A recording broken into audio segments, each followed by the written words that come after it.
We got some big news today, and we've been paying attention to this all season long. Jonathon Brooks is being elevated to the 53-man roster for the Carolina Panthers. We're going to see him on the field soon. There were rumors because Canales answered a question that he might hit the IR and stay on IR all season. We looked at that last week through his press conferences, and he was just answering the question and just being vague about it, just talking in the realm of possibilities. But he's back.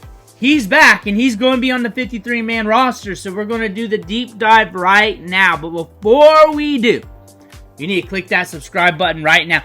We're doing as many deep dives as possible on the daily. This is like our third or fourth one today. We'll try and get some more out, but as news hits, we'll do a deep dive. We've done a bunch of deep dives on Jonathon Brooks, sounding the alarm when he's coming back, and now he is coming back, so we're sounding the alarm again because this is a top-tier prospect. On top of that, we're going deep on the waiver wire every day, and we're using these videos to help you set those lineups. Click that subscribe button right now. Stop missing out. Ric Flair's watching. Do not disappoint Ric Flair. But he's back. We got the alerts. It hit your phone. I know it did. Now you're looking him up, and now you're here.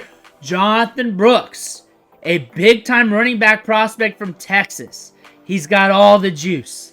He's electric. We went over the clips from practice when he first came back. They're not sharing them every practice, but he's been a full participant in practice, of course. He's elevated to the 53, but he's been for quite some time, and now we're back. We're elevated to the 53. We're ready to go. We're ready to go blast off. But what does that mean in the short term? Jonathon Brooks, of course, nothing going on this year. But this Carolina Panthers team has been very interesting, and you know this. Chuba Hubbard getting it done. Then at Texas, we got to wait behind Bijan Robinson and Roschon Johnson. Then we get our opportunity in 2023. We make the most of it with 1,100 yards, 10 touchdowns. Easily one of the top running backs in college football. 463 missed tackles. Would have been a few more if we did not tear the ACL. Prior to that, though, one of the top running backs in yards after contact per attempt. Week after week after week. 3.91 yards after contact per attempt on the season. On the short sample, though, 507 in 2022. 4.76 yards after contact per attempt in 2021. This guy's electric. He's got the juice. He can catch the ball in the backfield and you split him out in the slots. If he sees space in the open field, he's gone. He's got that pop in the step where he just glides. This is a running back that has some gusto to his game. He got drafted in the second round despite the torn ACL. The Carolina Panthers said, hey, we got to get this guy on our team. He's going to be a dynamic threat, especially for the long term. We'll take this year as a mulligan, as a learning opportunity with Jonathon Brooks. Here we go. The second round pick indicates that the talent is there. If he went the full season, might have went into the first round. If he would have performed at the combine, might have went into the first round. Looking at what he does on the field, if you need some measurable for speed, 19.3 miles per hour. He hit that against Oklahoma. That being said, when you look at that speed on any given Sunday, that's like top 15 among NFL running backs, NFL players. When you look at the next-gen stats, that's up there, and we can push it faster than that. Look, he's dealing with some trash right there by the sideline. We can really cook, especially if we got a lane. We're looking at this backfield. Chuba Hubbard, Miles Sanders, Jonathon Brooks. Obviously, there's going to be a ramp-up period. When he's out there, he's probably going to get a little sprinkle of work, and they're going to ramp up from there. You're looking at Miles Sanders. Are you too worried about him?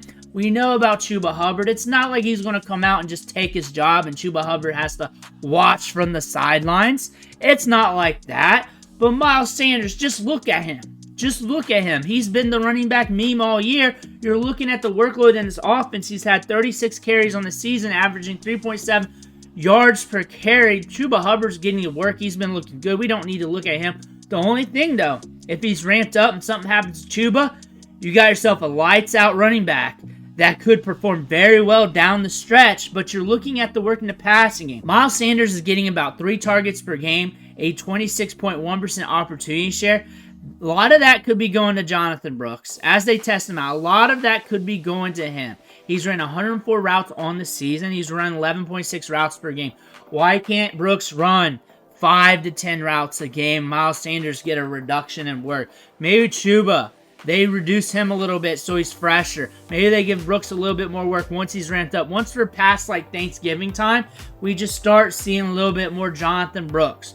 Jonathon Brooks has that explosiveness to house it on any given play. A few carries a game, a few touches a game, a couple targets here and there. That's enough for him to hit, especially if he's acclimating to the NFL game rather quickly. The offensive line's looking good this year when it comes to PFF grades. Jonathon Brooks might be the surprise play.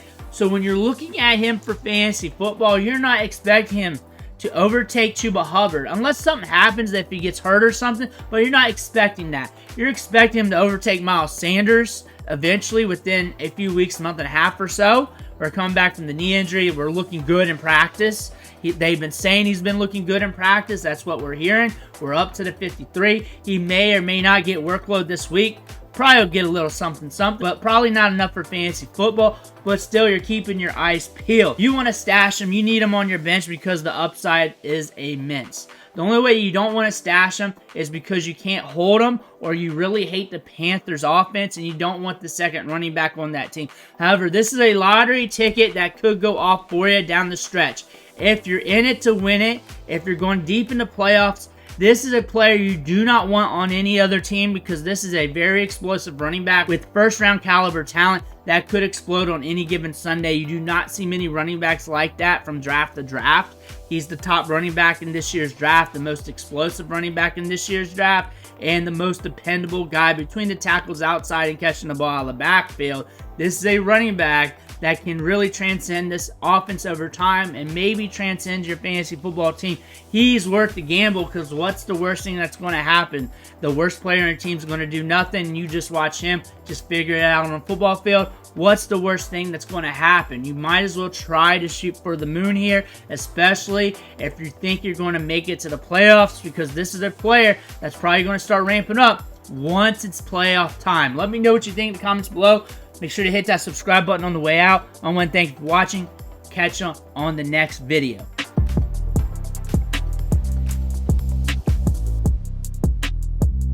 One thing I want to point out, if you're not going to make the playoffs, you're a winless team, you got a couple wins, you don't think you're going to make the playoffs, pick him up so nobody else can who's going into the playoffs so you can fuck off your friends. Catch you on the next one.